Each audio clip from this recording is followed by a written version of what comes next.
தாய் தமிழ் உறவுகள் அனைவருக்கும் வணக்கம். இன்னைக்கு ஒரு 4 விஷயம் பார்க்க போகிறோம். முக்கியமாக இந்த 110 விதியின் கீழ் முதலமைச்சர் நேற்று ஒரு 4 அறிவிப்பு கொடுத்துருக்காரு. அந்த 4 அறிவிப்பு பற்றின ஒரு விளக்க காணொலி.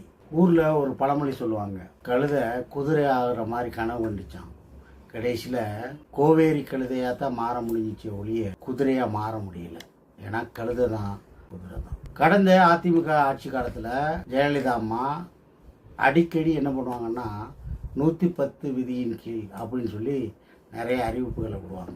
அதே மாதிரி நம்ம சூப்பர் டூப்பர் முதலமைச்சர் விஜய் 110 விதியின் கீழ்னு சொல்லி அறிவிப்புகளை வெளியிடுறாரு. ஏன்னு கேட்டிங்கன்னா, இந்த 110 விதியின் கீழ் அறிவித்தா விவாதம் செய்ய முடியாது அப்படிங்கிறதுனால பொதுவெளியில் போட்டு எல்லாரும் போட்டு தட்டுவாங்க. நம்ம நீங்கள் சட்டமன்றத்தில் தான் விவாதிக்க முடியாது, பொதுமக்கள் மன்றத்தில் போட்டு பலனும் போட பாருங்க.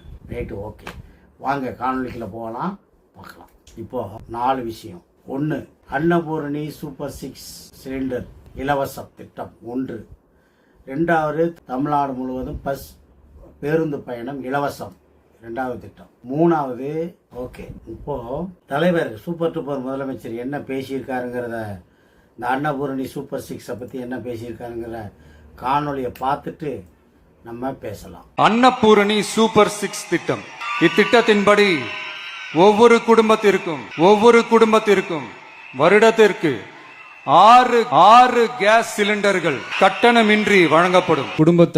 குடும்ப தலைவிகள் பயன்பெறும் வகையில் முதல் கட்டமாக அன்னபூரணி சூப்பர் 6 திட்டத்தில் ஆண்டிற்கு 3 விலையில்லா எரிவாயு சிலிண்டர்கள் வழங்கப்படும். ஆண்டு வருமானம் ரூபாய் 2.5 லட்சத்திற்கு மிகாமல் உள்ள பொருளாதாரத்தில் பின்தங்கியுள்ள குடும்பத்தினர், சிறு குறு விவசாய குடும்பத்தினர், மாற்றுத்திறனாளி குடும்பத்தினர் போன்ற சமூகத்தில் உள்ள நலிந்த குடும்பத்தினர் பயனடைவார்கள். இப்போ பார்த்துட்டீங்களா, அவர் என்ன சொன்னாரு? அனைத்து குடும்பங்களுக்கும், ஒவ்வொரு குடும்பத்துக்கும், ஓட்டு போட்ட ஒவ்வொரு குடும்பத்துக்கும் 6 சிலிண்டர் அன்னபூரணி சூப்பர் 6ங்கிற திட்டத்தின் அடிப்படையில் இலவசமாக கொடுப்போம் அப்படின்னு தேர்தல் வாக்குறுதியில், தேர்தல் பிரச்சாரத்தில் சொன்னார். இப்போ ஆட்சியை பிடிச்சிட்டாரு. ஆட்சிக்கு வந்துட்ட அப்புறம் என்ன சொல்கிறாரு? அன்னபூரணி திட்டம், அன்னபூரணிங்கிறது பிரியாணி திட்டம். அதில் இப்போ குஸ்கா மாதிரி ஆக்கிட்டார். 3 சிலிண்டர் தான் தருவேன், அதுவும் 2 லட்ச ரூபா வருமான அடிப்படையில் உள்ளவங்களுக்கு மட்டும்தான் தருவேன். 3 சிலிண்டர் தான் தருவேன், அதுவும் பணமாக தான் தருவேன், சிலிண்டராக தரமாட்டேன், உங்கள் பேங்க் அக்கௌண்ட்டில் வர வச்சுருவேன் அப்படின்னு ஒரு அறிவிப்பு கொடுத்துருக்காரு. இப்போ நம்மளுடைய பார்வை என்னன்னா, நீங்கள் ஒன்று முடியும்னு சொல்லுங்கள், இல்லை முடியாதுன்னு சொல்லுங்கள். இந்த 2 பக்கமும் காலை பப்பரப்பேன்னு அகட்டி வச்சுக்கிட்டு சினிமா வேலை காமிக்காதீங்க. ஏன்னா இந்த மக்கள், அப்பாவி மக்கள், உங்களை நம்பி ஓட்டு போட்டவங்களுக்கு நீங்கள் கொடுக்குற லாலிபப்பு தான் இந்த 3 சிலிண்டர். அதுவும் ஒரு பார்கோடு வைக்கிறீங்க. என்ன சொல்கிறீங்க? இந்த மாதிரி 2 லட்சம் 2.5 லட்சம். சாதாரணமாக இங்கே கஷ்டப்படுறவங்க எல்லாரும் கஷ்டப்படுறாங்க. மேல்தட்டு வர்க்கத்தை தவிர இடைத்தட்டு வர்க்கம், கீழ்த்தட்டு வர்க்கம், இந்த 2 வர்க்கமும் ரொம்ப பொருளாதார சூழ்நிலையில் சிக்கிக்கிட்டு வேலை வாய்ப்பு இல்லாமல் ரொம்ப கஷ்டப்படுறாங்க. அப்போ அவங்களுக்கு நீங்கள் கொடுக்கக்கூடிய திட்டம் முழுசாக போய் பலனா சேரணும்னா நீங்கள் இது மாதிரி கை வேற கால் வேற பிச்சு கொடுக்கக்கூடாது. நீங்கள் இது மாதிரி பொய் வாக்குறுதிகள் கொடுக்கக்கூடாது. நீங்கள் பேசுகிற பொய்யும் புரட்டுகளும் உங்கள் வீட்டோட வச்சுக்கிறீங்க. அது பொதுமக்களை ஏமாத்தாதீங்க அப்படிங்கிறது தான் நம்மளுடைய நோக்கம். இதை பார்க்குற தாவேகாவுக்கு ஓட்டு போட்ட நம்ம யார் தற்குறிகள் இருக்காங்கல்ல, தற்குறிகள் சொன்னால் கோவம் வருது உங்களுக்கு. இதை நீங்கள் ஏற்றுக்கிறீங்களா? அவர் என்ன சொன்னார்? நான் வந்தால் 6 சிலிண்டர் கொடுக்குறோம்னார். 6 சிலிண்டர் என்னாச்சு? ஏன் கொடுக்கல? உங்கள் பார்வைக்கே விடுறேன். இதுக்கு யாராவது மறுப்பு சொல்லணும்னா கமெண்டில் சொல்லுங்கள். அடுத்து என்ன சொன்னாருங்கிறத, தலைவர் என்ன சொன்னாருங்கிறத காணொலியை பாருங்கள், அதுக்கப்புறம் நம்ம பேசுவோம். அரசு போக்குவரத்தின் அனைத்து பேருந்துகளிலும் பெண்கள் பயணிக்கும் வகையில் உத்தரவிடப்படும். இதன் மூலம் தமிழகத்தின் எந்த மூலையில் இருந்தும் எந்த இடத்திற்கும் அனைத்து பெண்களும் கட்டணமின்றி பயணிக்கலாம். மகளிர் கட்டணமில்லா பயண திட்டத்தை விரிவுபடுத்தி பெருமளவில் பயனளித்திடும் விதமாக வெற்றி பயணம் என்ற பெயரில் தேசத்தந்தை மகாத்மா காந்தியடிகளின் பிறந்த நாளான அக்டோபர் 2ஆம் தேதி முதல் செயல்படுத்த அரசு முடிவு செய்துள்ளது என்பதை இந்த மாமன்றத்தில் மகிழ்ச்சியுடன் அறிவிக்கிறேன். அதன்படி முதல் கட்டமாக மாநகரம் நகரங்களில் சாதாரண அதை இணைக்கிறேன், பார்த்துக்கிறேங்க. பார்த்தாச்சா? இப்போ அவர் என்ன சொல்றாரு, நான் ஜெயிச்சு வந்ததுக்கு அப்புறம் தமிழ்நாடு எங்கும் நம்ம வீட்டில் கஷ்டப்படுற மகளிர் அனைவருக்கும் தமிழ்நாடு எங்கும் பயணம் செய்கிறதுக்கு இலவச பஸ் பயணம் கொடுத்துட்றேன். ஏற்கனவே திமுக ஏமாத்துது உங்களை. அவங்க லோக்கல் பஸ் பயணத்தை தான் கொடுத்துருந்தாங்க. நான் தமிழ்நாடு எங்கும் கொடுக்குறோம்னு சொல்லி ஒரு வாக்குறுதியை தேர்தலுக்கு முன்னாடி கொடுத்தாரு. அதை நம்பி ஓட்டு போட்ட மக்கள் ஜெயிச்சு வந்தது. ஓட்டு போட்ட மக்களுக்கு இன்னொரு லாலிபப் கொடுக்குறாரு. என்ன லாலிபப் கொடுக்குறாரு? அவர் பேசினதுல இருக்குது. இந்த நாட்டோட கண்கள் பெண்கள் ரொம்ப கஷ்டப்படுறாங்க, அவங்களுடைய நலன் கருதி இந்த பஸ் பயண திட்டம் மேலும் விரிவடைக்கிற மாதிரி ஒரு திட்டத்தை கொடுக்குறோம் அப்படின்னு சொல்லிவிட்டு என்ன சொல்றாரு, புறநகரில் நீங்கள் சாதாரண பேருந்து கட்டணமில்லா பேருந்தில் பெண்கள் போகிறது தொடரும். ஏற்கனவே திமுக சொன்னது. இது காப்பி பேஸ்ட் தான். இந்த ஆட்சி எப்போவுமே காப்பி பேஸ்ட் தான். அப்புறம் என்ன சொல்கிறாங்க, நகராட்சிக்குள்ள உள்ளே போகிற பஸ்ஸுக்கு நீங்கள் எந்த பஸ்ஸில் வேணாலும் ஏறி பயணம் செஞ்சுக்கலாம், அதில் ஃப்ரீ. எங்கே போயிடுவீங்க? இப்போ நீங்கள் சென்னையை மட்டும்தான் அதுக்கு விதிவிலக்கு எடுத்துக்கலாம். சென்னையில் மட்டும் நீங்கள் இப்போ திருவான்மியூர்லேருந்து நீங்கள் கோயம்பேடு போகலாம், கோயம்பேட்டிலேருந்து நீங்கள் திருவல்லிக்கேணி போகலாம், இல்லை அப்படின்னா அங்கிட்டு திருவேற்காடு போகலாம், ஏதோ ஒரு பக்கத்தில் போய்க்கலாம் மாநகராட்சிக்குள்ளே. ஆனால் இப்போ கோயம்புத்தூரோ மதுரையோ எங்கேயோ எப்படி போவாங்க? அந்த பஸ்ஸை நிறுத்துவாங்களா? அப்போ இந்த திட்டமும் இவர் எப்போவுமே எப்படின்னு கேட்டிங்கன்னா லாலிபப் கொடுக்குற ஆட்சி தான் இந்த ஆட்சி. இதுக்கு தாவேக்காவுக்கு ஓட்டு போட்டால் அவ்வளோ பேர் சிந்தனை பண்ணணும். எங்கள் அண்ணன் அதை செஞ்சிருவார், எங்கள் அண்ணன் இதை தள்ளிடுவார் அப்படின்னு பேசுகிறவங்களுக்கு பெருசாக தூக்கி வாயில் கொடுத்துருக்காரு லாலிபப். இந்த லாலிபப்பை வாங்கி ஒவ்வொருத்தரும் ஓட்டு போட்டவன் எல்லாரும் வாயில் சப்பிக்கிட்டு தெரியணும். அதுதான் முக்கியம். லாலிபப் வைக்கலைன்னா விஷயம் உங்களை போட்டு புலன்னு புலந்துருவார். அதுதான் உண்மை. சரியா? ஆரம்பத்திலேருந்து நம்ம சொல்லிக்கிட்டு இருக்கோம், தாவேக்கா ஆட்சி ஒரு ஏமாற்றாட்சி, ஒரு புரட்டு, பொய்களும் புரட்டுகளும் சொல்லித்தான் ஏமாற்றி தான் ஆட்சிக்கு வந்தாங்க. அவங்க ஆட்சி செய்கிற விதமும் அப்படித்தான் இருக்கும். நேர்மையான ஆட்சியாளர் இல்லை. இந்த ஒரு அம்மா பேசியிருக்காங்க இவரை பற்றி, அந்த காணொலி போடுறேன் பாருங்க. அவர் கார்ப்பரேட் நிறுவனங்களுக்காக கட்டமைக்கப்பட்ட ஒரு கைக்கூலி, ஒரு ஆட்டி வைக்கிற பொம்மை மாதிரியே இருப்பார் பாருங்க. இப்படியே இருப்பாரு. இங்க எவ்வளவு நம்மளால இப்படியே ஒரு 1/2 மணி நேரம் நிக்க முடியுமாங்க? அவர் சட்டசபையில் 3 மணி நேரம் நிக்கிறாரு. அப்ப அவர் பொம்மை மாதிரி தானே இருக்காரு. மக்களுக்காக அவர் செயல்படுற ஒரு தலைமையா செயல்படவே இல்லை. அவர் தலைமையாவே செயல்படல. அப்புறம் எப்படி அவர் பட்ஜெட் தாக்கல் சரியா பாப்பாரு? பட்ஜெட் தாக்கல்ல இது சரி இது தவறுன்னு அவர் முதல்ல வாசிச்சாரா? அவர் அதை பார்த்துக்கவே மாட்டாரு. அவங்க பாட்டு வாசிச்சுட்டு இருப்பாங்க, இவர் பாட்டு இப்படி உட்காந்து பாத்துக்கிட்டு இருப்பாரு. அப்புறம் முடிஞ்சுச்சா, பிள்ளைங்க எல்லாம் ஸ்கூல் முடிச்சோன்னு வீட்டுக்கு போவாங்களே, அது மாதிரி இவரும் போயிடாரு. நம்ம என்ன சொல்றாங்க, இவர் நேர்மையானவர் இல்ல, இவரு சர்வதேச சக்திகளுக்கு ஆட்சி செய்கிறவர்னு நம்ம ஆரம்பத்தில் சொன்னோம். அதைத்தான் இந்த அம்மா சொல்றாங்க. சர்வதேச சக்திகளுக்கு இவர் வேலை செய்ய வந்திருக்காரு. அவர் சட்டமன்றத்தில் இப்படியே உட்காந்துருக்காரு. அப்பனா என்ன அர்த்தம்? யாருக்காக வேலை செஞ்சிருக்காரு? உளப்பூர்வமா இந்த மக்களுக்கு செய்யணும்னு வரவே இல்லை. பரந்தூர் ஏர்போர்ட்டை செயல்பட அந்த திட்டம் கைவிடப்படுதுன்னு சொல்லிவிட்டு அதே நேரத்தில் என்ன சொல்றாரு, அதுக்கு தகுந்த மாதிரி அவங்க இடத்தை தேர்ந்தெடுத்து நாங்கள் ஏர்போர்ட்டு கட்டுவோம். அங்கே தொழில்துறை அமைச்சர் சந்திரபாபு நாயுடுக்கு என்ன சொல்கிறாங்க, நீங்கள் உங்கள் இதில் ஏர்போர்ட் கட்டுக்கிறீங்கன்னு ஒரு ஆப்ஷனை கொடுக்குறாங்க. இவர் என்ன சொல்கிறாரு சட்டமன்றத்தில், நான் இது பண்ணிடுவேன். இங்கே ஒவ்வொரு விஷயத்துலேயும் இவங்க 2 விதமான நாடகம். சட்டமன்றத்தில் பேசுறது ஒன்று, வெளியில் நடந்துக்கிறது ஒன்று. தொகுதி மறுவரையறை டீலிமிட்டேஷனில் இவர் சட்டமன்றத்தில் ஒரு தீர்மானம் போடுறாரு.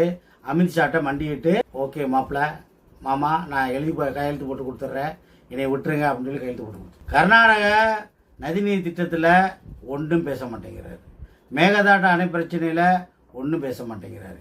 மேகமலை பிரச்சனையில் ஒன்றும் பேச மாட்டேங்கிறாரு. நான் சொல்கிற மாதிரி 3 பேரை சுட்டு போட்டானுங்க. அதை கேட்கறதுக்கு அதை பேசுறதுக்கு ஒரு துப்புள்ள இந்த முதலமைச்சருக்கு. ஆனால் இந்த முதலமைச்சரோட வாடகை வாய் ஒரு டாக், ஒரு நாய் என்ன பேசுது விவாத மன்றத்தில் வந்து அதுக்கு என்னடா பதில்னு சொன்னா அந்த நாய் பேசுது, சீமானை பற்றி பேசிக்கிட்டு இருக்கு. அந்த காணொலியும் போடுறேன் பாருங்க. இவங்க எப்பவுமே எப்படின்னு கேட்டிங்கன்னா என்ன கருத்து எடுத்து வைக்கணுமோ அந்த கருத்தை எடுத்து வைக்கிறதே இல்லை. அதுக்கு ஒன்று பதில் சொல்லுவாங்க பாருங்க, யாருமே எதிர்பார்க்க முடியாத பதில். ஏன்னா பதில் சொல்ல எந்த திராணியும் இல்லை, எந்த நேர்மையும் இல்லை. இந்த ஆட்சியே ஒரு திருட்டுத்தனமான ஆட்சி. இதில் ஜெயிச்சு வந்து அவ்வளோ பேர் திருட்டுத்தனமாக ஜெயிச்சவங்க தான்.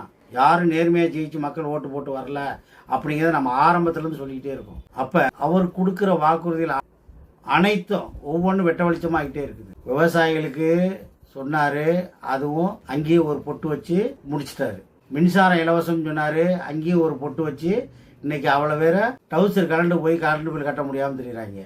அன்னபூரணி சூப்பர் 6 சொன்னார், என்ன அது வந்து குஸ்கா மாதிரி மாறி 3 சிலிண்டராக மாறி இருக்கு. இலவச பஸ் பயணம் சொன்னார், அதுவுமே ஒரு பொட்டு வச்சு அது வந்து நீ வந்து எல்லா பக்கம் கொடுக்க முடியாது. நீ இதெல்லாம் முன்னாடியே அறிவு இருக்கணும்ல முதலமைச்சராக வர்றவருக்கு. அந்த அறிவு எங்களுக்கு எங்கே இருக்குது? நாங்கள் ஏமாற்றி ஓட்டு கேட்டு வந்துட்டோம், ஓட்டு போட்டுட்டீங்க நீங்கள், முட்டா பைய மக்கள் நீங்கள். நான் சொல்கிறத கேட்டுக்கிட்டு பேசாமல் பொத்திக்கிட்டு இருக்கடான்னு சொல்கிறாரு அவர். ஓட்டு போடாத நாங்கள்லாம் ஓட்டு போடலை. நான் ஓப்பனாக சொல்கிறேன், நான்லாம் ஓட்டு போடலை. எனக்கு எந்த அவமானமும் இல்லை. எங்களுக்கு எல்லாம் என்ன வேதனை, என்ன எதனால ரோசம் வருதுன்னா, ஒரு 8 கோடி மக்களை ஒரு பொய் வாக்குறுதி கொடுத்து ஜெயிச்சு வந்து சட்டமன்றத்தில் உட்காந்துக்கிட்டு அழிச்சாட்டியம் பேச முடியுங்கிறத பார்த்து தான் நமக்கு வெறுப்பாகுது, வெறியாகுது.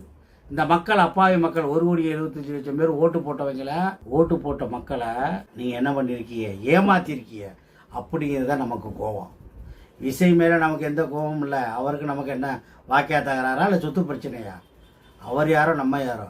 தமிழ்நாடு முதலமைச்சர் நீங்கள் வந்து உட்காந்துட்டீங்க, நீங்கள் சொன்ன வாக்குறுதியை காப்பாற்றலை, மக்களை ஏமாத்திருக்கீங்க, பொய் வாக்குறுதியை கொடுத்துருக்கீங்க. அதனால் நாங்கள் திருப்பி பேசுகிறோம். இதுதான் நமக்கு அவருக்குமான விஷயம். யாராக இருந்தாலும் பேசுவோம்.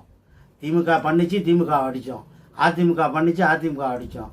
இப்போ தாவேகா பண்ணுது, தாவேகா அடி. ஒரு நேர்மை வேணும்ல. நான் இப்படித்தான் இந்த வழியில தான் போய் இப்படித்தான் நான் இலக்கை போய் சென்றடணும்னு ஒரு இலக்கு இருக்குல்ல, ஒரு நேர்மை இருக்குல்ல. அந்த நேர்மை இல்லாமல் திருட்டுத்தனமாக வீட்டுக்குள்ளே வந்து உட்காந்துக்கிட்டு ஏம்பட்டு வீடு அப்படின்னு சொல்கிறதுல என்ன அர்த்தம் இருக்குது? உன் வீட்டை நீ ஏன்டா சௌரியரி குதிச்சா அப்படிங்கிற ஒரு கேள்வி எழுதுல. நீங்கள் நேர்மையாக மக்கள்கிட்ட ஓட்டு கேட்டு மக்கள்கிட்ட ஓட்டை வாங்கி நீங்கள் ஜெயிச்சு வச்சுருந்தீங்கன்னா இங்கே யாரும் எந்த எதுவும் பேச போகிறதில்ல. ஆனால் நீங்கள் இங்கே எந்த நேர்மையுமே கடைபிடிக்காம ரூட் மாஃபியான்னு ஒன்று வச்சு நேர பைங்கிளிகளை விட்டு ஓட்டு கேட்க வச்சு, நான் யானையை குதிரையாக்கிடுவேன், குதிரையை யானை ஆக்கிடுவேன் அப்படின்னு பொய் வாக்குறுதிகளை கொடுத்து, நான் அதை கொடுக்குறேன், 6 சிலிண்டர் கொடுக்குறேன், நான் சிங்கப்பூரா மாற்றிடுவேன் அப்படி இப்படின்னு பொய் வாக்குறுதிகளை கொடுத்து ஆட்சியில் வந்து உட்காந்து 4 மாதம் ஆக போகுது. ஒரு திட்டமும் இதுவரை நடைமுறைக்கு. தாய் மாமன் தங்க மோதிர திட்டம்னு ஒன்று போட்டீங்க, அது ஒரு நாசமாமோட திட்டம்னு போட்டு வச்சுருக்கோம். காணொலி போய் பாருங்கள். அது யாருக்கான திட்டம்? அது மாதிரி இவங்க போட்டிருக்கிற அனைத்து திட்டங்களும் சர்வதேச முதலாளிகளுக்கு இவங்க செஞ்சிருக்கிற திட்டங்கள். மக்களை அப்பட்டமாக ஏமாத்திருக்காரு. பொதுநல வழக்கே போடலாம் இவர் மேல. அவர் அதில் வழக்கு போட்டுருவாங்க இருக்காண்டே. அவர் என்ன சொல்றாரு, முதல் கட்டமா அடுத்த கட்டம் என்ன பண்ணுவீங்க, 4 சிலிண்டர் கொடுப்பீங்களா? கொடுக்க முடியாது. ஏமாத்துறதுக்கு இது ஒரு வழி. எம்எல்எம் கம்பெனியில் ஏமாத்துற மாதிரி நீங்கள் ஒரு MLM company, multi level marketing தான் நீங்கள் எம்எல்எம் கம்பெனியில் சொல்லாமல் பாருங்க. நான் இன்னைக்கு நீங்கள் எப்படிலாம் உழைக்காமல் இருந்தீங்கன்னா, நான் உழைச்சதுனால தான் என் கார் வெளியில் இருக்குது. நான் வந்து இப்போ உங்கள்கிட்ட முன்னாடி கோட்டு சூட்டு போட்டிருக்கேன், நான் சாதாரண விவசாயி மகன் அப்படி இப்படின்னு பேசி மண்டையை கழுவி காசை பிடிக்கிட்டு விடுவாங்க பாருங்க. அதே மாதிரி ஒரு எம்எல்எம் மார்க்கெட்டிங் கம்பெனி தான் இந்த தாவேகா. அதில் எவனுக்கும் யாருக்கும் எந்த அறிவுமே இல்லை. தர்க்க அறிவு இல்லை, நடப்பு அறிவு இல்லை, அரசியல் அறிவு இல்லை, நாட்டு நடப்பை பற்றின அறிவு எதுவும் இல்லை. அவ்வளவு சினிமா அறிவு மட்டும்தான். அந்த சினிமா அறிவு கொண்டாந்து உட்கார வச்சு ஒன்றும் இல்லாமல் தற்கொலைத்தனமாக பேசிக்கிட்டு இருக்காங்க. 100 தடவை சொல்லியாச்சு, 1000 தடவை சொல்லியாச்சு. தயவுசெய்து தாவேகாவுக்கு ஓட்டு போட்டவெல்லாம் திருந்துங்க. பார்த்து நல்லதை பார்த்து நல்லது எதுன்னு தேர்ந்தெடுக்க கற்றுக்குறங்க. நீங்கள் விசை மேலே இருக்கிற சினிமா இருப்புங்கிறது வேற, அரசியலுங்கிறது வேற. ஒரு அரசியல்வாதி சினிமா நடிகன் ஆக முடியாது, சினிமா நடிகனுங்கிறவன் அரசியல்வாக ஆக முடியாது. அரசியல்வாதிக்குன்னு சில தகுதிகள் இருக்குது. ஏமாற்றுக்காரர்கள்லாம் அரசியல்வாதியாக இருக்க முடியாது.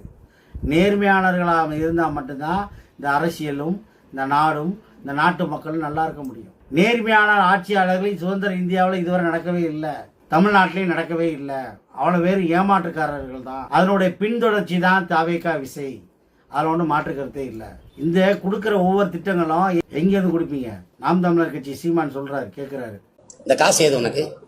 யார்கிட்ட எடுத்த? பரம்பரை சொத்தை வச்சுருந்தியா? யார்கிட்ட எடுத்த? என் காசை எடுத்து என்ன கொடுக்குறது?